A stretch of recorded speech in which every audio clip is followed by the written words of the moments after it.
Having gone over the provided information, I accepted the contract. The human target was on an extended stay planetside and had a predictable routine. I went undercover as a sustenance service worker.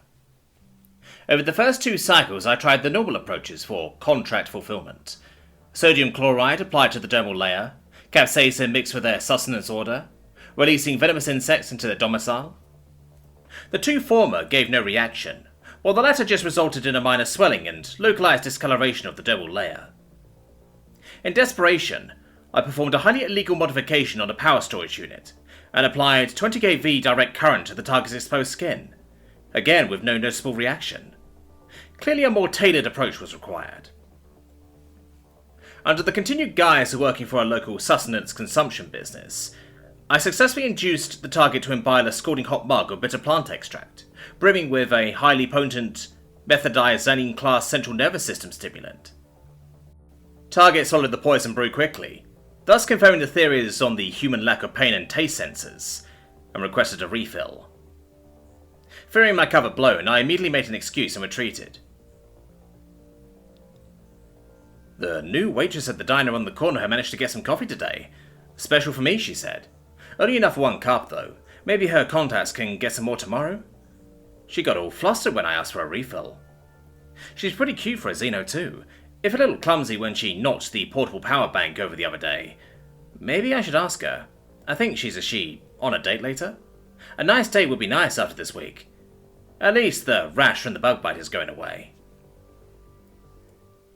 They won't release me from the contract. And to make matters worse, the proprietor of the local sustenance consumption business has agreed that in order to create ambience, all staff are now required to wear a specific outfit, which hinders my mobility. Resigned, I called in multiple favours.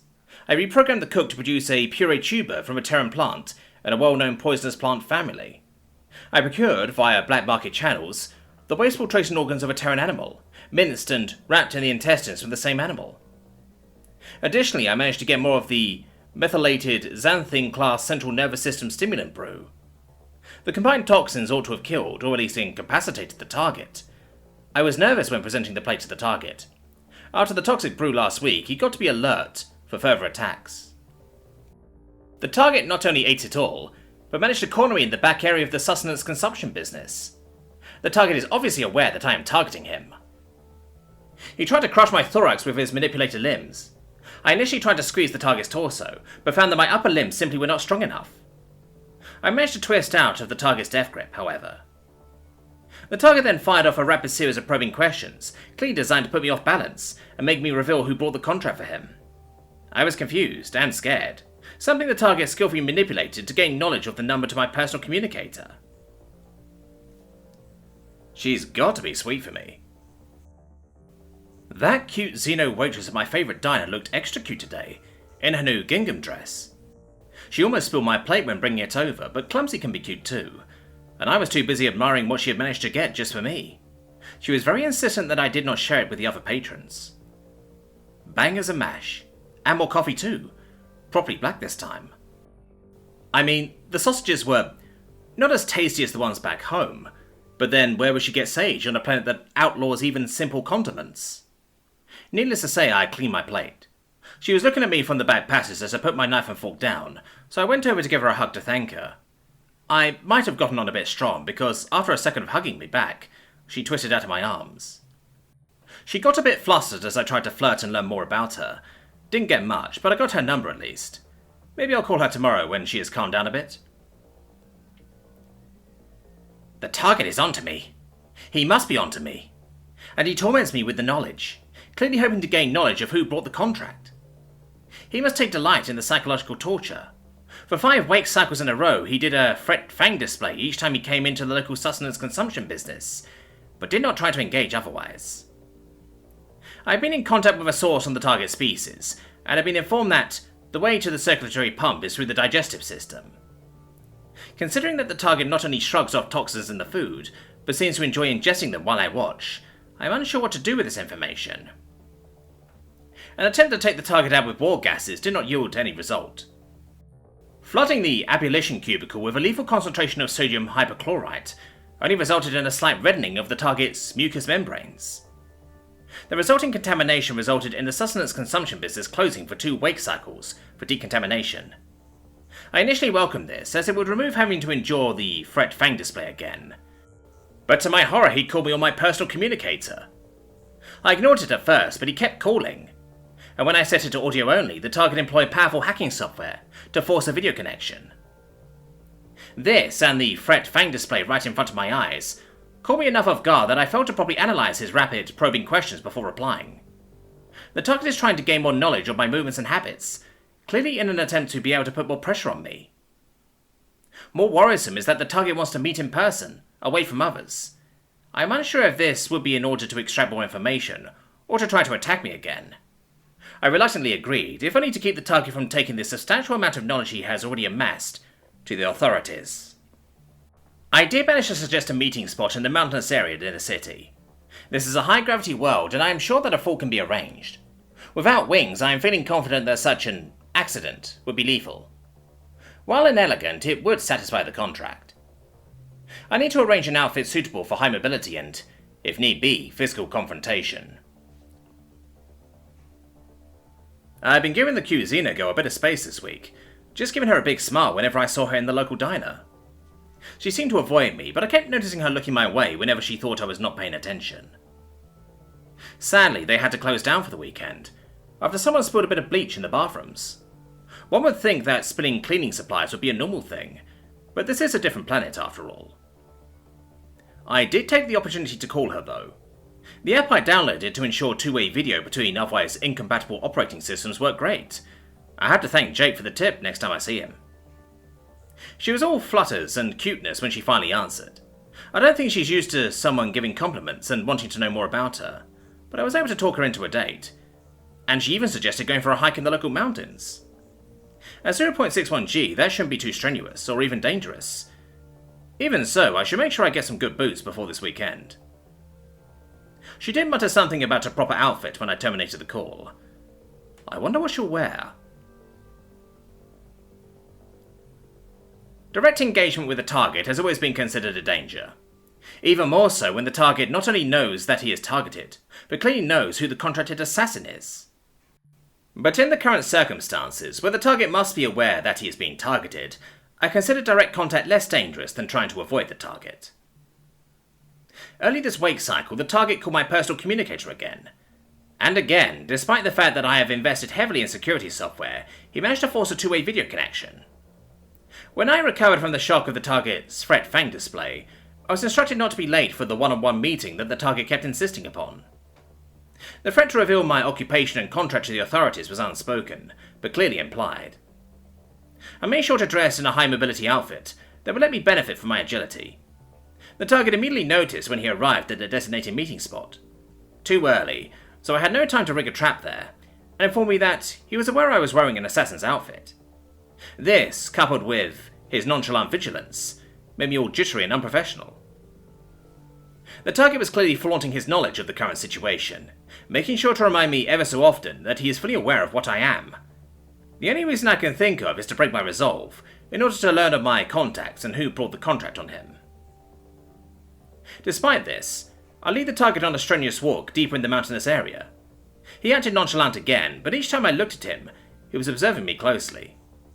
Clearly he was expecting an attack at any moment, which also explains why he made sure to walk behind me the whole way. The target tried to engage in more of his probing questions underway, but I informed him that once we were at the place I was leading him to, there would be a resolution. The satellite imagery had, after all, revealed a 25-meter tall cliff at the spot I had decided upon. When we got there, the target got all the way to the edge, despite the sheer vertigo he must have experienced. Seeing a chance, I tried to tackle the target and push him over the edge, but after a brief struggle he trapped my thorax in his manipulated limbs again. This time he was not satisfied with crushing me, but also lifted all my legs off the ground. I struggled in panic, as his intent, shown by the target holding me over the edge several times in the span of a few seconds, was to throw me down the sheer drop. I collapsed when the target let go. In my penitent dazed state, he continued his probing questions while towering over me. While I did manage to deflect any questions on the contract, he did manage to make me reveal several pieces of personal information. Realizing my plan to take out the target had failed again, I immediately started thinking of contingencies. Until the target is taken out, there will be no more contracts. No more contracts means that the cover of working at the local sustenance consumption business will have to be my primary source of income. Upon realization of this, I broached the subject with the target. Unless I were at work early the next wake cycle, I would likely not be allowed to work there. The target, clearly still not satisfied with the information I had been forced to reveal, agreed to let go, but at the same time he informed me that he would keep track of my movements. I must expect that he will keep hounding me until he either learns of who is behind the contract, decides to inform the authorities, or I find some way, any way, to fulfill the contract. The target wanted to learn of the location of my domicile. After trying to stall, I shamefully fled the location, taking a long and meandering detour to throw him off the track. I called the cute Xeno girl again this morning, to remind her about our date and verify when we were to meet. She was all flutters and cuteness again when I smiled at her, which just made me smile even more. Maybe I went a little overboard when I told her I wouldn't know what to do if she was late, but she promised she would be on time. The app worked great again, but it took a little longer to negotiate the video this time. Maybe I should spend the 2 credits on the paid version. I got to the parking lot early, but she was already there. She must have been as eager as me to have a fun day together. She got a little weird when I told her that she had on a killer outfit, but how could I not let her know that I liked what I saw? I mean, if you think 2 legs look good in black hot pants, wait until you see 8.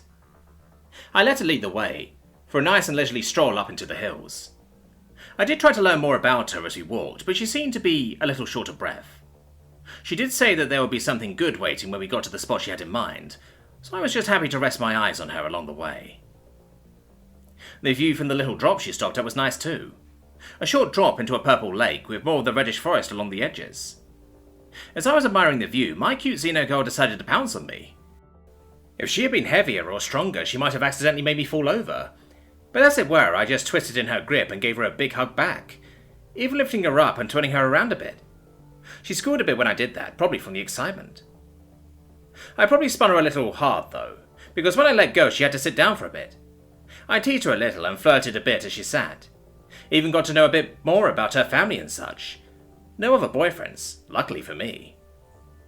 It must have gotten later than I realised, because she got a little flustered. Well, more flustered than usual, after a while, claiming she had to be at the diner early tomorrow.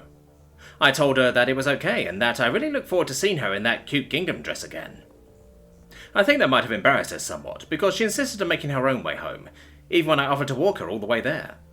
So I decided just to sit and enjoy the view until the sun set.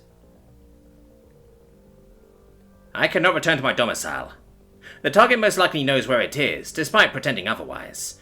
I must assume that my cover identity is exposed as well, given that my personal communicator is compromised.